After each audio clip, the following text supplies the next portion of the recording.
This weekend is Star Wars Celebration. Disney is telling us we have to celebrate Star Wars this weekend. Some people are going along with this. Many people are not. Many people are refusing to participate in this.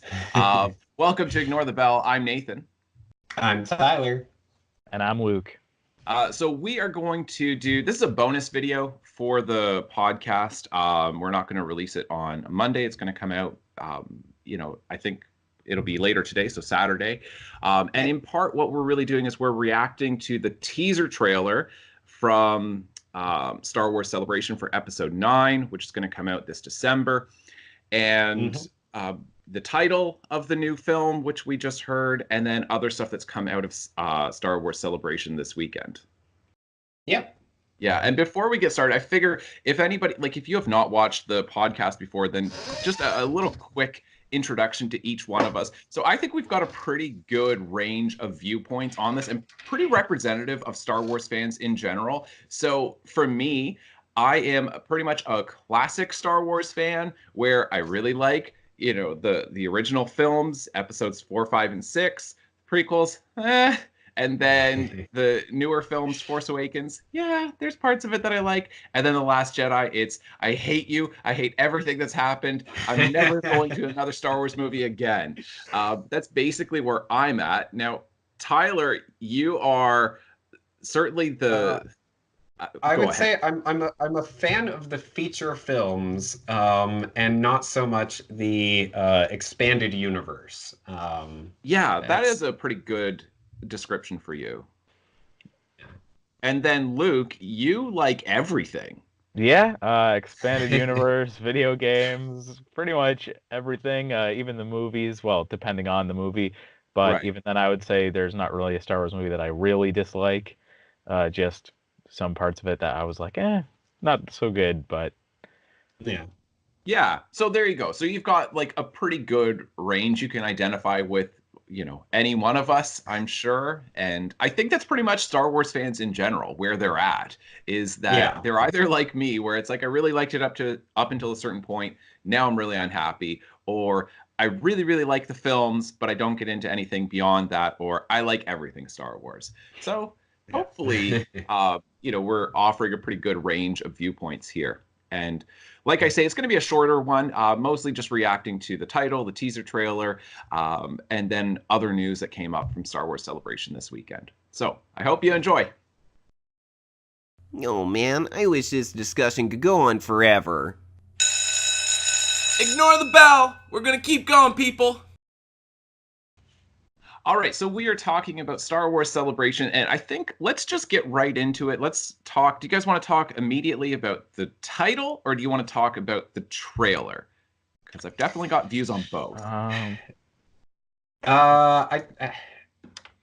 don't know. I think I want to talk about the title first. Me too. Okay. All right. I'm good because this is my podcast. I get to do whatever I want. So this is a stupid ass title. I hate it. This is so dumb. You just killed off Luke, and then in the next film, it's like Rise of Skywalker. And so this is the only way I think that this could be salvaged is if this plays out the way I have suggested it will play out. Now, I'm very bad at Twitter, but I just tweeted the best tweet of my entire life. I will never tweet a better one, which goes something along the lines of, Rise of Skywalker is going to be amazing. Luke is going to be the first ever zombie Jedi. I am, of course, assuming Rise of Skywalker means that he's coming back from the dead, and so he is now only vulnerable to lightsaber wounds to the head. If this is the case, if we've now got a Jedi zombie or a zombie Jedi, that's going to be pretty cool. I'll be pretty good with that. I don't think that's what it's actually going to be. Yeah, it's an interesting choice of title. Interesting. That's a great euphemism for bad. I mean, the big thing to me is that I don't really know what it means. No, of course. Because it's going to end up getting salvaged. You're going to watch it and you're going to be like, oh, that's why it's called Rise of Skywalker. Oh, and it makes sense. So anybody who's overreacting right now, I mean, just relax. It will make sense. But yeah, I will say it does rhyme nicely with the previous end of trilogy titles. Pretty nicely, not perfectly, but pretty nicely, because you have episode 3, Revenge of the Sith, then episode 6, Return of the Jedi, and now Rise of Skywalker, but it's not Rise of the Skywalker, it's The Rise of Skywalker. So, bit of a not quite rhyming, but I see what they were kind of going for, I think. yeah, I get that. I definitely think that was part of it. Luke, what do you think? Initial thoughts? At first, I thought that it was a very weird title because, like, especially because it almost doesn't sound that great. But then I thought about it more, and I feel like it has a lot to do with Kylo Ren, and I feel like this has been his trilogy, and not like because it's been pretty much assumed that it's Rey's trilogy. But the more I think about it, the more I feel like it's Kylo Ren's trilogy and not Rey's, and I'm just really curious to see if that's what they're going for or if it's more of a metaphor. Is like, because I was watching a video today about it from Hello Greedo, and he was saying how in the Stanley Kubrick movie Spartacus, then at the end, well, near the end, when all the slaves are there and one of them says, "Who's your leader?"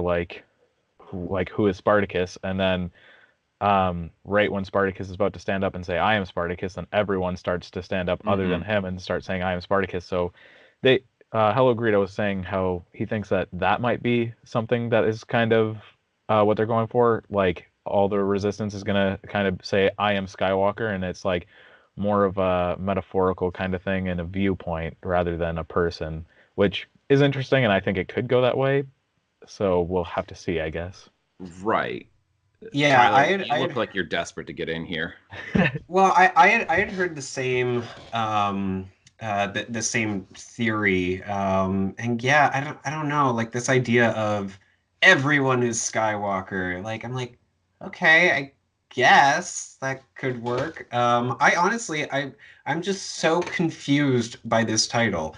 I don't know, whether it's referring to maybe Rey is actually a Skywalker, or if it's referring to Kylo Ren starting, like coming back from the dark side, or even beyond that. What I hope is happening is that they are kind of setting up this idea of, you had the Sith, you had the Jedi, now the term Skywalker is going to refer to this new kind of force wielder that's different from the Sith and different from the Jedi, but I don't know who's going to, bring that about.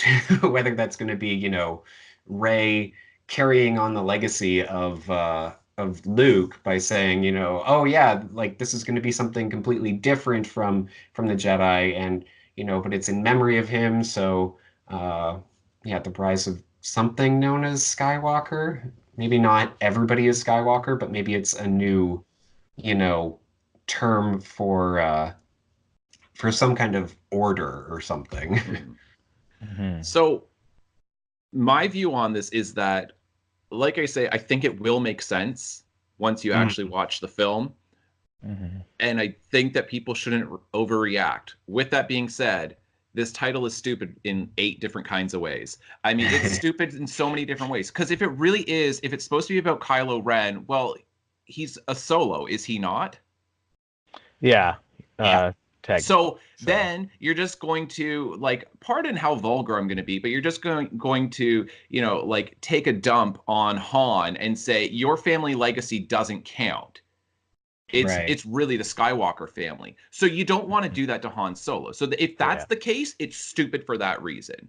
Mm-hmm. If it is about everyone gets to stand up, like this Spartacus idea of, well, we're all Skywalkers, then it's like, okay, but now you're privileging one particular family. And episode 8 certainly established that we shouldn't be privileging one particular kind of family. And the standalone films are doing that too, showing that there's a lot more to this galaxy. I mean, if we're looking at, like, oh, what's his name? Chirrut?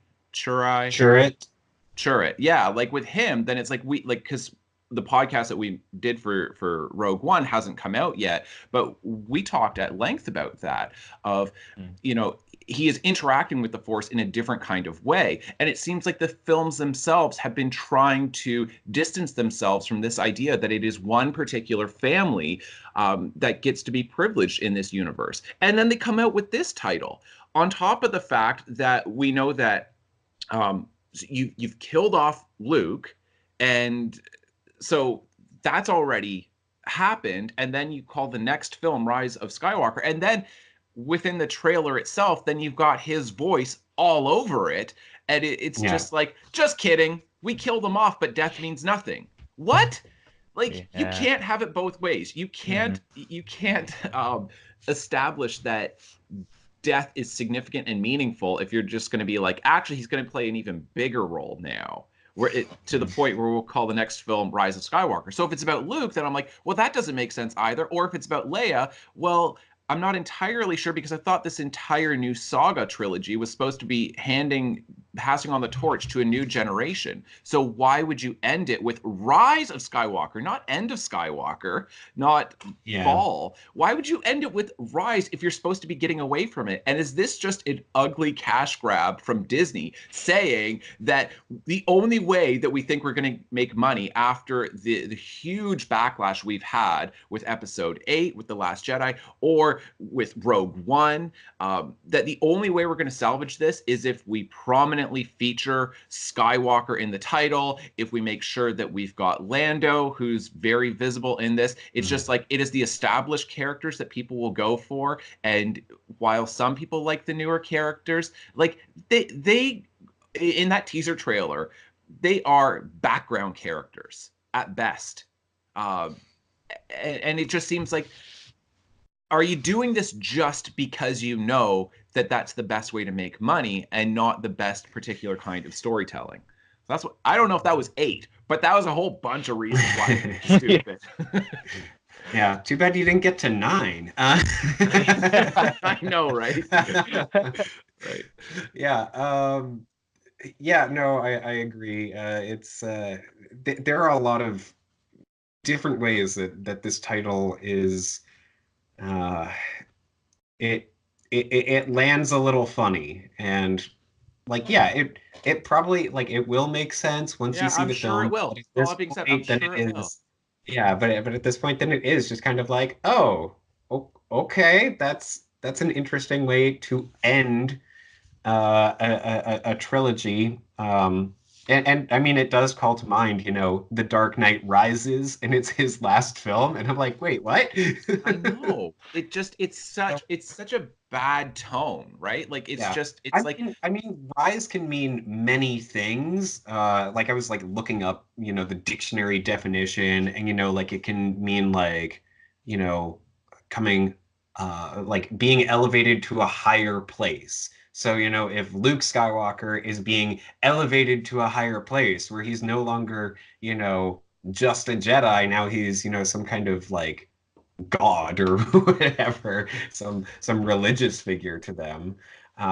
Like, yeah, I really don't know. And this trailer, it did make me a little nervous. I'm not gonna lie. I am excited about Episode 9, but I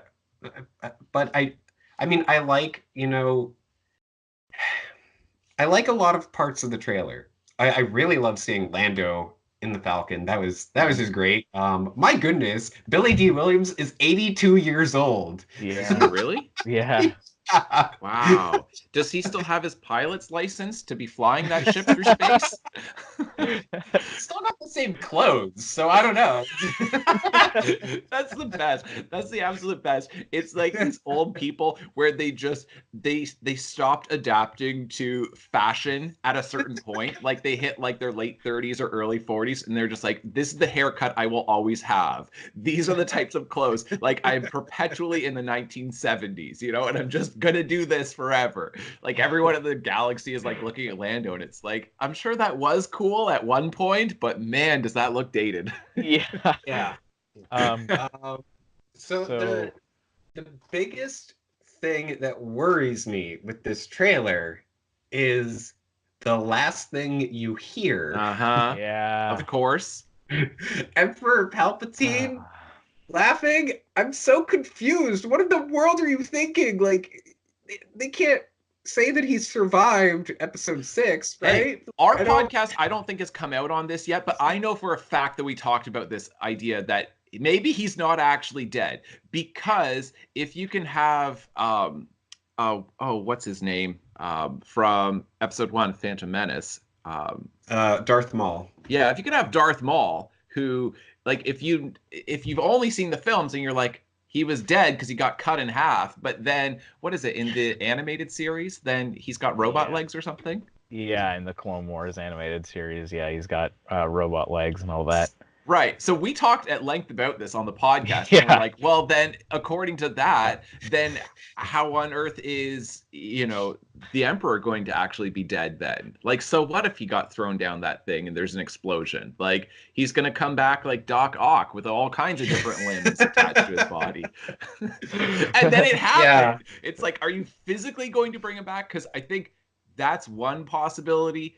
And Luke, I do want to get your thoughts on this. I'll just finish this point here. I think it's a possibility that physically he is still alive, or I think what is more likely is that just as Luke has passed on and he's now, basically cool ghost force Luke, just like Yoda, and we've seen Obi-Wan, that the Emperor is going to be the first Sith Lord who actually has this ability because he's got all kinds of like crazy powers. And so he has figured out through the dark side how to come back as some kind of cool ghost version of a Sith who is now influencing Kylo Ren. So it's really the Emperor versus Luke in their ghost forms, playing puppet masters or mentors, to put it in a nicer way, to Rey and to Kylo Ren. That the film is like, well, maybe like what we can do to make this even more epic, or to get some of those established fans who have kind of left the series to come back, is if we say, no, it's still about Luke. It's still about Luke versus the dark side. It's still about him versus the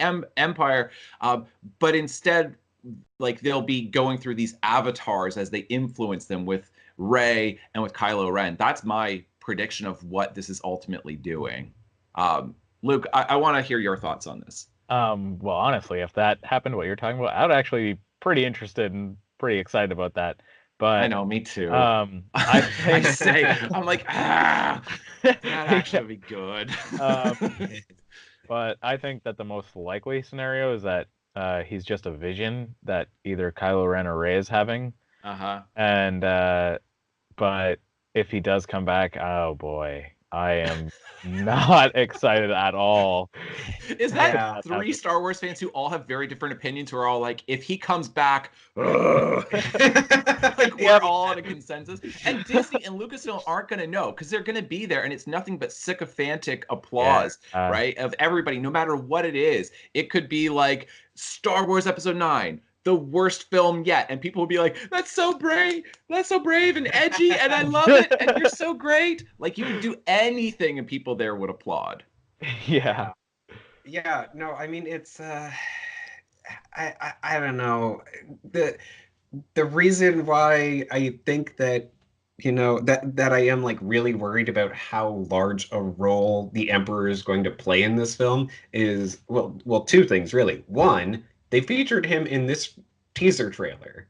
And two, they actually had the actor come out on stage at Star Wars Celebration. And it's like, so he's really in this. I don't know if he's, going to be a Force ghost or something, but yeah, I don't know. It's odd. It does make me very nervous. Well, I think this is why I've been saying that Star Wars, I think, is like the newer films. They feel like fan fiction to me, because there were established rules that have just started to be ignored. I mean, like the great example that everybody, I know all three of us agree on, which doesn't happen very often in our Star Wars discussions, but it's like Leia getting blasted into space and then being able to, as everyone points out, Mary Poppins her way back to the ship. That we're all like, that kind of sucked. So it's like, because it seemed like it was pretty well established that you can only become a cool Force ghost figure if you are actually on the good side, on the light side of the Force. You can't do that if you are a Sith, if you're on the dark side, right? Yeah. And that's Yeah. why I'm like, but I don't think they care about the rules anymore, because like Yeah. Rian Johnson has like done that like pretty overtly in The Last Jedi. Luke. Well, I also think like that is one of the biggest problems with the sequel trilogies is that they kind of just take away stuff that has already been done. Like, oh, the Sith were destroyed on Endor. Nope, they're back now with Snoke and Kylo Ren. And then like just things like that where it's like, okay, well, like something happened in the original trilogy or the prequels, and then it's like, oh, but we're taking that back, and now it's like, but in a cool way where people will find it interesting, but then it just turns into what the Emperor could be in Episode 9, where it's like, oh, you thought the Emperor died and you thought that the Sith couldn't come back? Well, we're taking that back now and we're actually changing it to say that he can. And so I think that's the biggest problem with the sequel trilogy and what I think might happen in Episode 9, but Yeah. And this is like where I think that Star Wars with Disney now having taken over is that you're starting to run into the issue that you're getting with the MCU. And people who are critical of the MCU point out that the stakes are non-existent because nobody believes that you're actually going to kill off characters, or even when you kill them off, nobody believes that killing means what it means in the real world, that death is not the end, and that there's going to be some kind of clever way to continually bring these people back. So then it's like, you can't have it both ways. You can't say this is going to be this really powerful, profound moment where we lose this character forever, except not really, because they're going to come back in the next film or the film after. You can't, like, it's just, it shows that you have no respect for your fans when you toy with them like that. When it's like, we believe that you're so stupid that we can manipulate you into being emotionally moved by the death of this person, except death doesn't mean what death means. Like, that's what frustrates me. I don't think that either of you, I know Tyler, you don't watch Supernatural. Luke, do you watch Supernatural? no. So, I mean, I've watched it, so I haven't watched the last season or two of it. But basically, the two characters in the show, Sam and Dean, they die. Like, they've died multiple times, and they just continue to come back from the dead through like clever ways. And it's like, but at a certain point, then you're just like, oh, Dean is dead again. He'll be fine. Like, the stakes disappear when you do this, and it's kind of like, fool me once, shame on you. Fool me twice, shame on me. Yeah. Yeah. Yeah. It's I really hope that they're not, like really bringing back the Emperor. If he's, a Force ghost, I'm still not really happy with that. That's what I'm saying. Even if he is just that, because they clearly, like, they've already done it. They've already established that. That with the laugh, with what Luke says, and then the fact that he comes out on stage, they've already established he is in Episode 9. Mm-hmm. Yeah. In some way. Yeah. And basically, I think what we're saying is, in any capacity, boo! Basically. Yeah. It's all right. So taking more specific looks at the trailer. Yeah. Rey has a lightsaber that is functioning, and it appears to be, based on what other people have said, it appears to be Luke's lightsaber, or rather Anakin Skywalker's lightsaber that was destroyed in the last film. So I don't know. I'm wondering if that first. I have a lot of theories. Okay. Based on this, and I don't know where to start, really. I feel like that first extended scene that is shown in the trailer with Rey, standing there in this desert as a TIE interceptor, I think, approaches her. It's not a TIE fighter. It's like their variation on it. Do you know? I believe it's Kylo Ren's a new version of his TIE fighter, I think. Okay. And I forget what that one's called, but Okay. Thank you. So my theory is that this is actually Kylo Ren and Rey training together for something. I mean, Rey Oh, is out wow. there by that would be herself, interesting. right? And she knows that the ship is coming. She's seeing it from way off in the distance. And then, And then she she turns, though. yeah, she Like she's turns and confused. it looks like she's almost like ready to run away. Yeah. And then Yeah. looks back and she's like, okay, yeah, I can do this sort of thing. I don't know. I might be reading way too much into I this. think Um, actually I and think then you're and right. then she, jumps up Mhm. over Kylo Ren's ship, which I think was the intention of it. She got scared and ignited her lightsaber, even though she wasn't supposed to. That she was actually Mm. just supposed to, flip over. Yeah. I'm watching Mhm. right now. I think you might be right on this. I think so too, especially because the TIE fighter never fires a shot at Rey. That's a good Yeah, point. That's a good point. yeah. So it's really interesting because I feel like they are kind of doing what I had said in our one of our previous discussions that you know maybe they really are going to do this.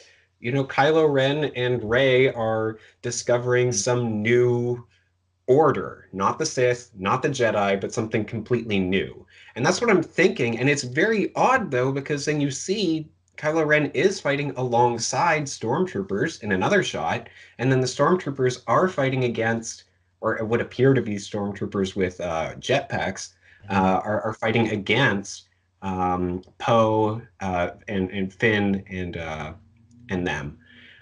So I'm not sure what's happening, but I feel like that's sort of what this might be, which is exciting to me. I'm like, wow, that Mhm. that could be really, really fun to watch. Yeah, I totally agree. And I also think with that, because in the trailer it also looks like Kylo Ren is fighting the Knights of Ren, which he had Hmm. previously been teamed up with. So maybe that's what Kylo Ren and Rey are fighting against. But I feel like it's something a lot bigger than them because we just haven't gotten anything pretty much on the Knights of Ren since The Force Awakens. Well, nothing in the Last Jedi, and even then in the Force Awakens, it was like barely anything. But so I'm curious to see what their role is in the movie, whether Kylo Ren is just hunting them down because he's doing his own thing and they don't agree with it, or whether they're playing a bigger part of the movie. Who are the Knights of Ren? I don't know. So it's basically the Jedi, I guess, that were part of Luke's order that went with Kylo Ren Okay. to fight Mhm. against Luke. But then I guess for whatever reason they didn't get trained by Snoke. I'm Mm. not sure what the deal is there. Yeah, it really is. There's not much information about them Yeah. at all. It's a lot of people say that that's one of the mystery box things that JJ put into The Force Awakens that then didn't go anywhere because Right. nobody knew what to do with them. Right. So if they are coming back in this film, then that would be really, really awesome. And Luke, I'm glad you brought that up because it's that shot that I was talking about, where Kylo Ren is fighting people in the woods alongside stormtroopers, and it didn't really look like he was fighting rebels as we know Yeah. them. I'm not sure though. Like hmm it's very odd, and obviously we just don't know enough. Yeah. And I I do want to say that on the poster of the movie, the Knights of Ren are on there. oh. So Oh, I okay. believe that they will be in it a decent amount. And I do think that is who Kylo Ren is fighting in the woods. Okay. Well, that's interesting. That is an Yeah. interesting storyline, which I'm grateful that J.J. Abrams is like, hey, I did something interesting here. Yeah. Now back to this interesting thing that I brought up. But I've heard before, I've watched some videos on this about how a lot of fans are unhappy with what Disney has done with lightsabers, and specifically the impact that lightsabers had, like, or have on an opponent. And boy, does this trailer show that basically, like, they show like what's happened before in the either the prequels or the original trilogy is that a lightsaber is an incredibly powerful weapon, and if you get hit with it, like, you're done. But then it becomes more like a sword that you can just, like, oh yeah, I could get sliced up the back, but I'm still okay. And then in this, and you see Kylo Ren, like, he like hits the guy, and it's like, if like that should have just gone right through him. He hits him with the cross guard of the lightsaber. Well, I thought I don't know. That's what I saw. That the cross guard went into the guy. I didn't think he hit him at all with the lightsaber. I thought he was holding the lightsaber upside down, like Starkiller style from The Force Unleashed, and then hit him with his hand and just kind of threw him to the ground, and then was going to stab him maybe while he's on the ground. But I don't know. That's what I thought happened. But do you guys know, like, that, like, the criticism there that? Oh, yeah. I absolutely thought that Finn was going to be like completely paralyzed after The Force Awakens. And they just don't even mention it after. Like, they don't show a scene of his back with like some metal thing going up his spine or anything like that, because like they just don't talk about it at all. Right. I just watched it like 3 times, like that little part there, and it looks almost like he's got his, like, he stiff arms the guy with the lightsaber in it. So the lightsaber. But again, like, I guess basically the reason why I think people have brought this up is that I haven't heard it said this directly, but I think this is the fear. Disney doesn't want it to be that graphic. They don't want to show somebody getting sliced in two. And so because they want more children seeing these films, and they don't want it to be, oh, this is too mature for most families to take their children to go and see this or watch the film many times. Because of that, then they've toned it down. So if you watch that, if Kylo Ren is legitimately in a life or death battle, why would he stiff arm a guy when all that he has to do is pull in the arm and just and he's going to cut the guy in two? Like, it makes zero strategic or tactical sense to stiff arm him and then only have that little part pierce him. Like, for goodness sakes, like, the lightsaber should be able to cut through a person's body like butter. Just boom, he's dead. Like, that's the frustration, is that there are choices being made that seem to be directed by wimps that we can't. We've got to tone this down. You can't do that. Let's tone it down. Let's be more family friendly. And that's where a lot of people get frustrated. I watch that and I'm like, it doesn't make sense. I will say that clearly we have seen that even chopping somebody in half doesn't necessarily kill them, though. Right. No, and that definitely doesn't even, like, kill them. Like, you could say that, but, like, it's more likely to kill them than just stiff arming them. Yeah. No, for sure. And it's just, I hate when movie studios just treat kids like that, because like when I was a kid, I watched Indiana Jones and the Temple of Doom, and I was never like, oh my gosh, he's pulling that guy's heart out, I've seen it all. Like, I was just like, I was just more so like, all right, that's kind of weird and kind of cool all at the same time. Like, I just want an entire video of just interviewing kids who see that scene for the first time. How did you feel? Just an hour of that. Just give me that. But like, kids in tears. But like, I never thought it was like super disturbing or anything like that. Like, because you know that you're watching a movie. Yeah. So for one thing, just like, why are you treating kids like you do like one thing that you think might be taken in a graphic way, and they'll just completely think that the world is over? Like, they'll care more if you kill like Luke Skywalker than if you have someone cut someone in half with a lightsaber.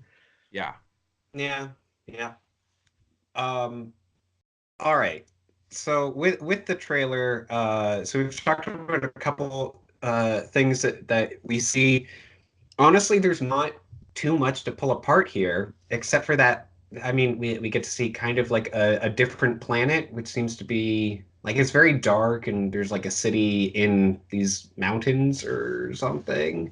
Someone also pointed out that like looks like it's got a lot of clouds near it, and that it could be a reference like a city in the clouds, and maybe that's something to do with Lando, which I don't know. That's hard to say. But one thing that I don't really like is that each of the planets in the trailer all look so similar to other planets that we've already Yeah. seen. Like, for one, we get another desert planet, unless Yep. that's like, I don't even know, Tatooine or Jakku again, but that Please don't go like back to Tatooine. Yeah. That's the frustration, is that it's like constantly saying, oh, it's this backwater planet that nobody knows about, except it's the most significant planet in the galaxy. Like, Yeah. you Yeah. can't have it both ways. Stop, Yeah. like, insulting my intelligence. And Yeah, I mean, like well, it, I wonder if that planet could be Jeddah.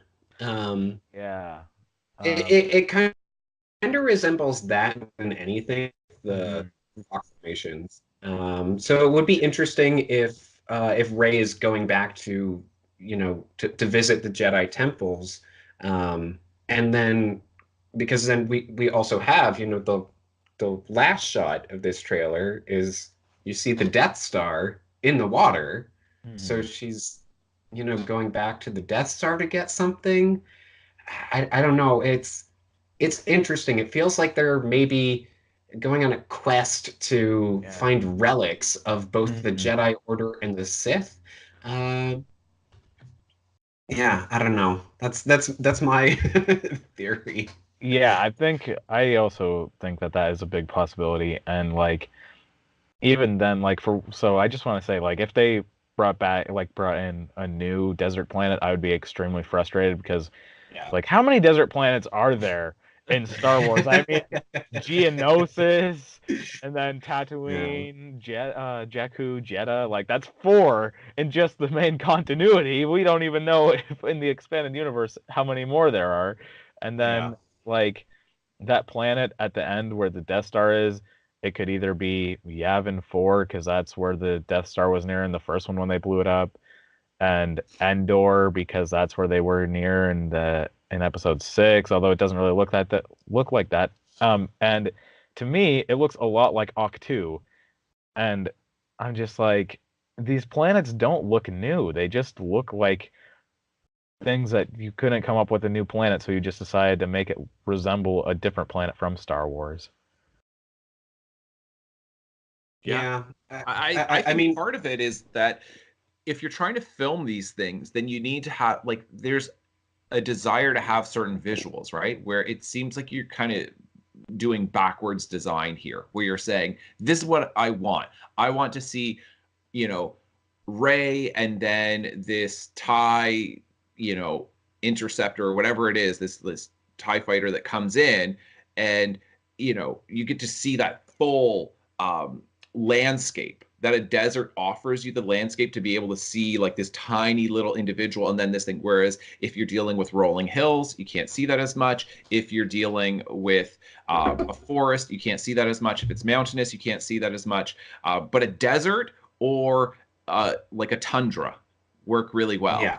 And a meadow is too idyllic, right? A meadow is too Right. peaceful looking. So like you don't want to have a meadow. So then it's just Yeah. like, but it seems like it's a failure of imagination where there's nothing else. So it's like, well, okay, then we'll just go desert again because that offers us this visual. And I mean, like that's the nice thing about Westerns as films, is that you get like filming them in like extreme widescreen and like Panavision Right. Yeah. and different things like that, because you want to show the vast landscape, the vastness of the horizon in the West.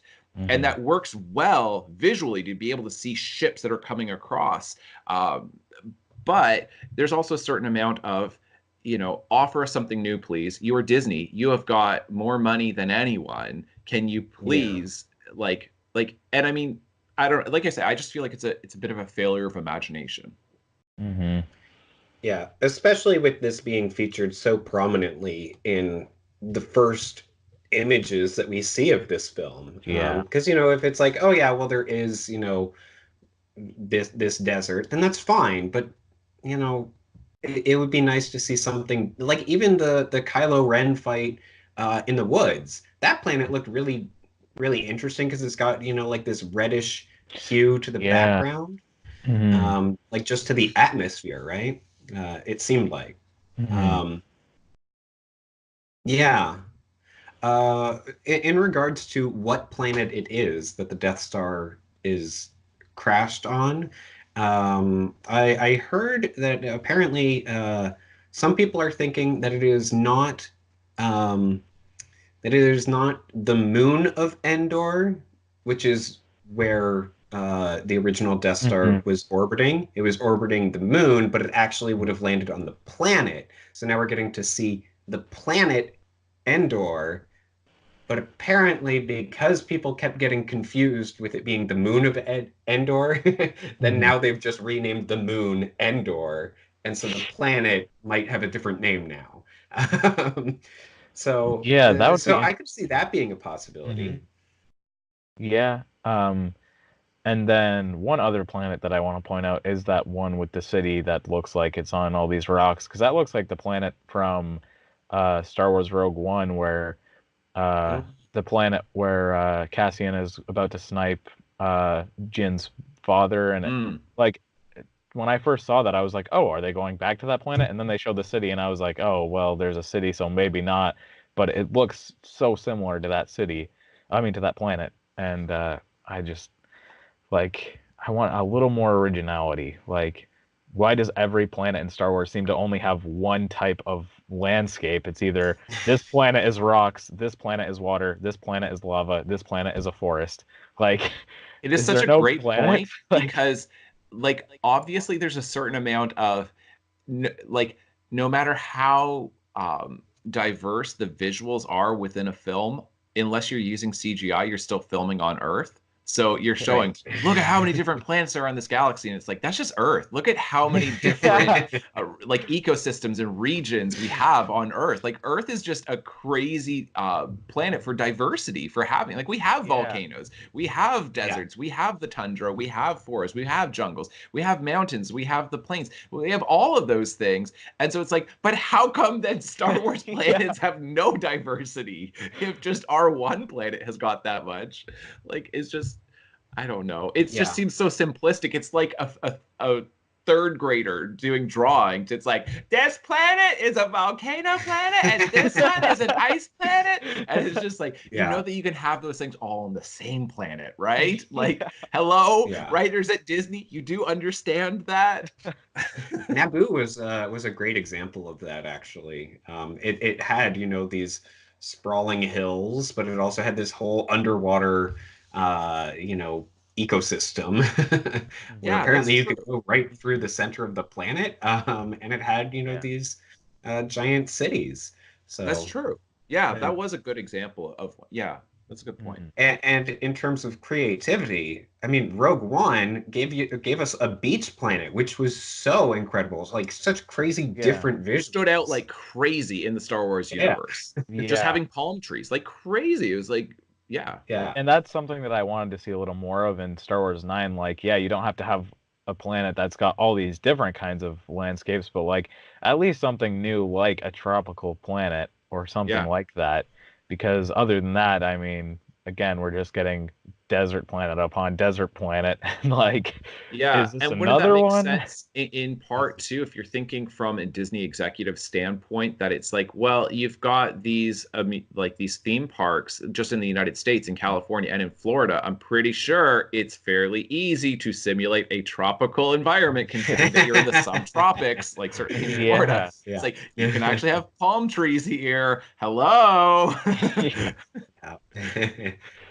Um, all right, so one other thing that I think is very, very relevant, it does the trailer does actually say that like the saga is concluding, right? Like the conclusion of the Yeah. saga. And I was under the impression that they were going to, wait a few years between episode 9 and whenever they want to, hop back into it and come out with an episode 10. But apparently, this is the last of the saga films. I'm curious on your thoughts on that, both of you. So you mean by that the rest of them are not going to touch on this storyline at all, that it's going to either be like television miniseries on like the Disney streaming platform, and then it'll be more like standalone films, or like films that are just entirely different with like no crossover of characters. That's what you mean? Right. Yeah. Just no more of the episodes. Yeah. Okay. I'm pretty happy with it because, like, I don't want everything to to try and be the MCU, because I think the MCU works not just because that they're doing a whole universe right, but that they're the only ones doing it. Because like, if Star Wars did it, then we'd all be saying, oh well, they're just trying to do what the MCU is doing. But at least they're not just trying to continue a storyline for an extremely long amount of time. Like, it has taken them a lot longer to make this storyline than the MCU, but it's also a lot less movies because they're on 9 for saga films, and the MCU is on like 23 or something like that. So I'm pretty glad that they're stopping where they are, because I don't want it to just become, oh, well, look at how long we can continue this and come up with new things. Like, put those new things into different parts of Star Wars, like solo movies, or even I would love to see the Old Republic, like a trilogy of movies. So I think that they have, like, especially because Star Wars, I feel like, has such a great potential to have so much variety in their movies, and they're kind of limiting themselves in just doing saga movies. So I'm pretty happy that this one's going to be the last saga movie, and that they're going to start to focus, hopefully, on more so all the other parts of Star Wars. Yeah. I'm basically of the opinion that I think there's still so much fertile ground within the saga films, but Disney seems unwilling to go to places that they need to go to make them interesting.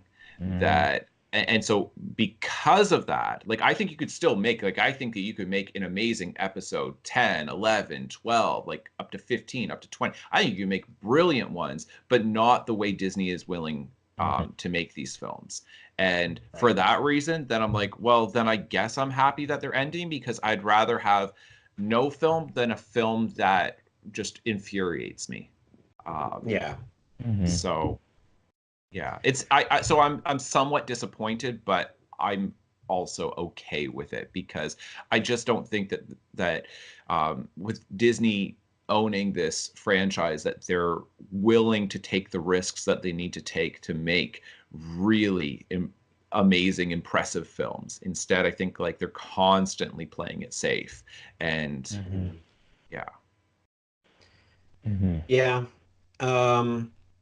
Yeah, I agree basically with what both of you were saying.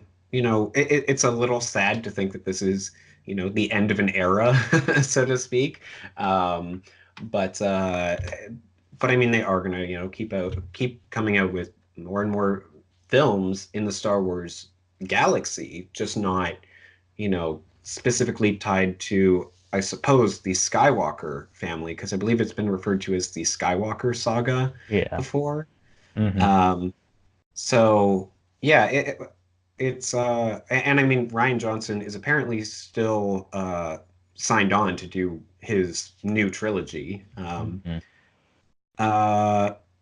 Yeah, I'm. It is a curious statement though, because people had felt like, episodes 1 through 6 were, like Darth Vader's story, or even more generally, I guess, Emperor Palpatine's story. So now, if you're saying that episodes 7, 8, and 9 are part of that, that they are, I guess, more connected than we thought, then yeah, it just seems really strange to me. Like, I don't know. It feels like they're trying to connect it back to the first 6 episodes, and one of the ways that they're doing that is by bringing back Emperor Palpatine.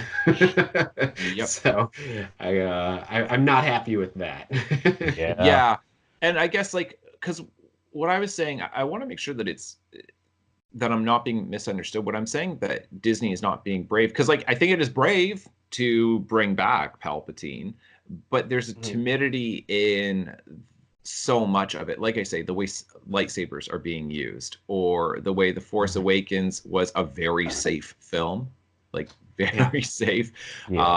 And that and what I mean in The Last Jedi is it's a very safe film in that you did not really have characters who died. You know, even though like it kept getting to the edge, and then it's like, no, Finn's not going to die. Like, don't worry about that. And you know what I mean? Leia.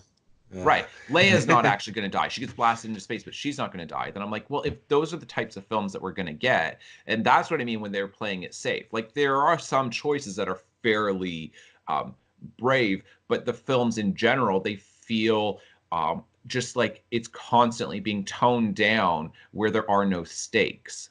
And that's what I don't like. But it would be interesting if Palpatine does come back, because as we talked about, which I'm not sure, have we released the podcast yet for the prequels? No, not yet. Okay, but when we do, if anybody watches that, then you're going to see that, like, I made the point that I think that Palpatine is very much the protagonist of the prequel films, that those are his films, it is his story, and he really is the hero, so to speak, of the story. According to narrative theory, what defines a hero. And so if he does come back, because episodes 4, 5, and 6 certainly are dealing with him a fair bit, then if he comes back in episode 9, then that would make a certain degree of sense. At the same time, like, it would make a certain degree of sense when you're looking at episodes 1 through 9. But if you're looking at episodes 7 through 9, then it makes no sense whatsoever. Then it becomes idiotic. And so that's the confusing thing about this. Because I'm a little frustrated looking at this, because it seems like it just seems like there's no bravery on Disney's part, because they tried so hard to establish these new characters, and then people are like, boo, we like the old characters. We want more with the established characters that, we've, grown to love and we're accustomed to. Give us more of them. So then they're like, yeah, okay, never mind so much the new characters. We'll come back to the old characters. And it's just George R.R. Martin, who writes A Song of Ice and Fire, the series, which is the HBO series Game of Thrones, right? So I was watching an interview with him, and I love this point. He said, I forget exactly how he puts it, but something along the lines of, writing is not a democracy. And what he means by that is, you don't take a poll of fans, what do you want? I will then give it to you. And that's what I hate, is like when people I hate the phrase like, nobody asked for this. And it's like, I don't care if fans ask for it or not. You're not commissioning a painting. You don't get to do that. It's that the writer tells the story that they have to tell. And if people like it, then that's great. And if they don't like it, then that's fine. But tell the story that you want to tell, and don't think that you need to do this to satisfy fans. But there's too much of that, of like, well, we want to satisfy fans. We're constantly changing things.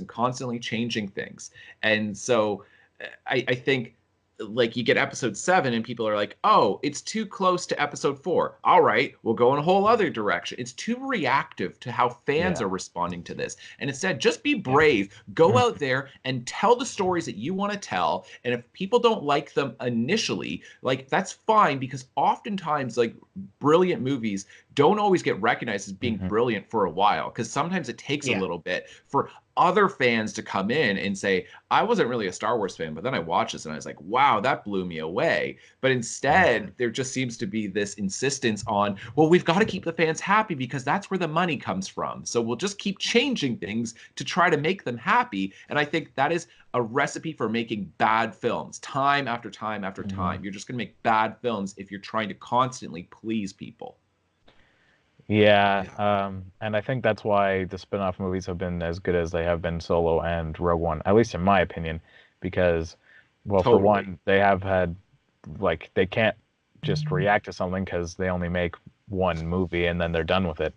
Totally, yeah. And another thing I want to say is that I am excited to see what that J.J. Abrams has to do with the original trilogy characters, because I think that he pretty much nailed it when it came to The Force Awakens with like having Han in it and Chewbacca and Leia. I think he did them pretty much perfectly for how their characters are, and I'm excited to see what he does with them again because I think that he just knows them a lot more than Ryan Johnson did. Mm. I mean, of course, Leia is not, I imagine, not going to play a huge role because they said they were not going to be, doing the whole Tarkin approach of recreating her digitally, and so like even the shots that we see in the teaser trailer, they were either existing footage from that was shot for Episode 7, or or used as stand-in. Um, uh, yeah, I I agree that I think that a lot of this seems to be a lot of the approach to selling this film appears to be on the nostalgia for the original trilogy characters.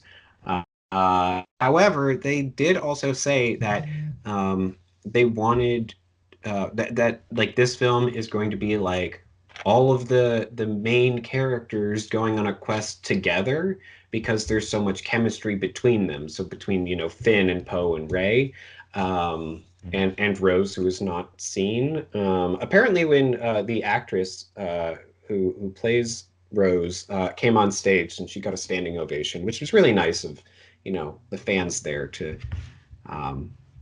just give her that little pickup after all those awful things were directed at her after The Last Jedi was released.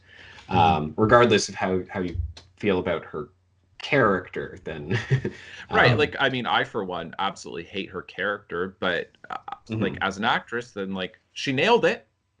Yeah. Like she did a good job as an actress, and I like certainly don't have any issue at all whatsoever with her like being in these films. I hated the script that she had to work with. Yeah. So I don't think that we need to, because I watched a little bit from yesterday, and I forget who it was. I think it was J.J. Abrams who said regarding, what is her name? Kelly Marie Tran. Did I get it right? I think so. Yeah. Wow, look at me go! I can't believe I'm terrible with like names, and so. Yeah. Okay. I think so. I think I got it. That he said that the best thing that Ryan Johnson did was casting her. And I'm like, no. Like, we don't need to overreact, but to me that just seems to be, again, very, very reactive. That it's no, we are going, like, because people were just so awful to her personally, then we need to somehow overly defend Rose as a character. And it's like, well, we don't need to defend her as a character. That it's perfectly fine to say that there's an issue with her character, but not her as an actress. But I mean, I don't think that was the best thing that Ryan Johnson did. I don't even like The Last Jedi, but I don't think that was the best thing that he did. Yeah. Yeah. I don't know. Those are just my thoughts on that. I'm not trying to attack her at all. Like, yeah, no. Yeah. Totally understood. Yeah. All right. Well, that was about all the thoughts that I had on the teaser trailer. Personally, I think I'm going to try to avoid watching any more trailers so that I can go into Episode 9 fairly blind. But yeah, and obviously there was a lot that is still being said at Star Wars Celebration that we might, do another discussion on. Yeah. I just wanted to say one more thing about the trailer, and then maybe we could briefly talk about other stuff that came up. Sure. Okay. So my only other thing the only other thing that I really wanted to bring up is that I don't like the fact that Luke is playing such a prominent role in this film, like at least in the trailer. Then I'm just like, it's so frustrating because you can't kill him off and then say, but don't worry, he's now going to be more important than ever. And it's just, I just don't like that.